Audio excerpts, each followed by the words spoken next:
আসসালামু আলাইকুম। আপনাদের ভালোবাসার channel birds of village Rajshahi. তো আপনাদেরকে আসলে আমি সঠিক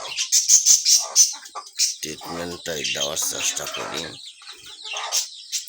কারণ দেখেন মাশাআল্লাহ বাচ্চাগুলো নিচে নেমে যায়, কিন্তু সন্ধ্যার পর আমি আবার হাড়িতে উড়িয়ে দিই, যেটা সত্যি তাই। কারণ এই দেখেন এইরকম বাচ্চা পাওয়ার পিছনে অনেক অবদান থাকে। তো বাচ্চা ফোটার পর থেকে আজ পর্যন্ত যে সমস্ত মেডিসিন প্রয়োগ করেছি আপনাদেরকে আমি সরাসরি দেখিয়ে দিয়েছি। তো এই দেখতেই পাচ্ছেন এই হাড়িতেও বাচ্চা আছে। তো এখানে আমি রেটাই বেবি দিয়েছি, ওখানেও দেখেন ওই যে বেবি আছে হাড়ির ভিতরে, উকি ঝুঁকি মারতেছে বেবিগুলো, ঠিক আছে। আর এখানে দেখেন জোড়ায় জোড়ায় বসে এরা সব ফুড খাচ্ছে। তো আপনাদেরকে বলেছিলাম যে আমি ক্যাঙ্কার কোর্স করেছিলাম, মাল্টিভিটামিন কোর্স করেছিলাম, ক্যালসিয়াম কোর্স করেছিলাম, এখন জিঙ্ক কোর্স করতেছি। জিঙ্কটা চলবে, জিঙ্কটা যেহেতু 16 তারিখ থেকে চালু হয়েছে, আজকে 15 তারিখ, তো জিঙ্কটা চলবে হলো 20 তারিখ পর্যন্ত, 5 দিন জিঙ্ক চলবে, 5 দিন। জিঙ্কের প্রধান কাজ হচ্ছে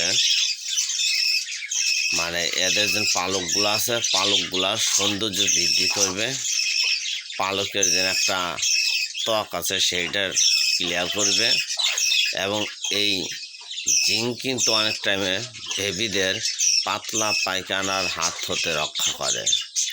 অনেক টাইমে দেখবেন যে হাড়ি ভরে গেছে পাতলা পায়খানা করে, সেক্ষেত্রে আপনারা জিঙ্ক প্রয়োগ করতে পারেন। তবে বিশেষ করে টেম্পারেচারের দিকে খেয়াল রাখবেন, কারণ টেম্পারেচার একটা মেন ফ্যাক্টর।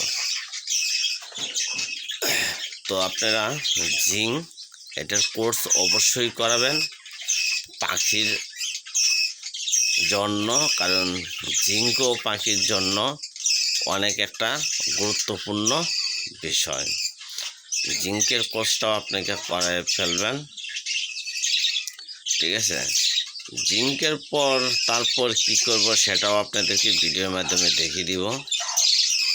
তবে আলহামদুলিল্লাহ, যেহেতু ওই হাড়িতে 3 পিস বাচ্চা, এই হাড়িতে 3 পিস বাচ্চা, মোট 6 পিস বাচ্চা, এবং ওখানে 4 পিস বাচ্চা, তার মানে কয়েকদিনের মধ্যেই আল্লাহর রহমতে কিছুদিনের মধ্যেই 10 পিস বাচ্চা আর কি আমার ওই ফ্লাইং কেসে একত্রে থাকবে। কারণ ওখানে 4 পিস আছে, আপনারা জানেন 4 পিস আছে, এবং এখানে 2 হাড়ি মিলে 6 পিস বেবি আছে। ওই দেখেন খাওয়াচ্ছে, দেখতে পাচ্ছেন, ওই যে খাওয়াচ্ছে, এখানেও খাওয়াচ্ছে হাড়ির সামনে, ওই যে মুখের সামনে বাচ্চা এসেছে, বাচ্চাকে ফিডিং করাচ্ছে।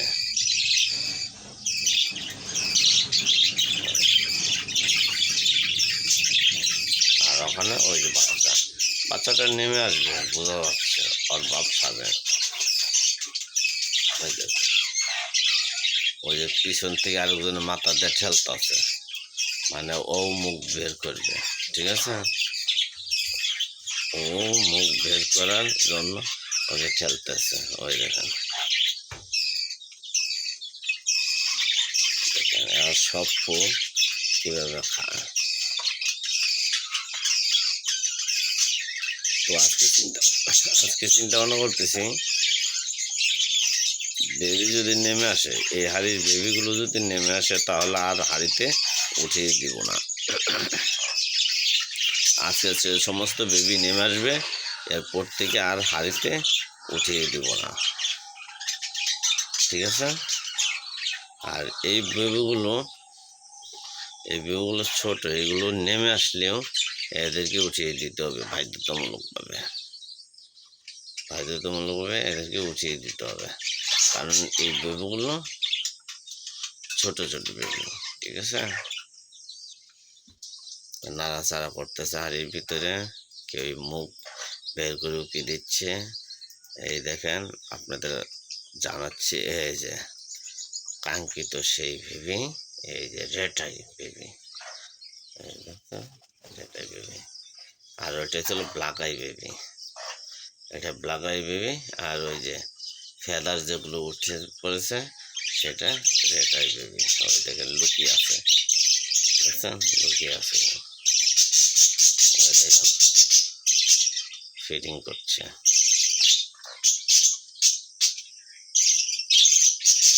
তো এই ছিল আজকের ভিডিও। আসসালামু আলাইকুম।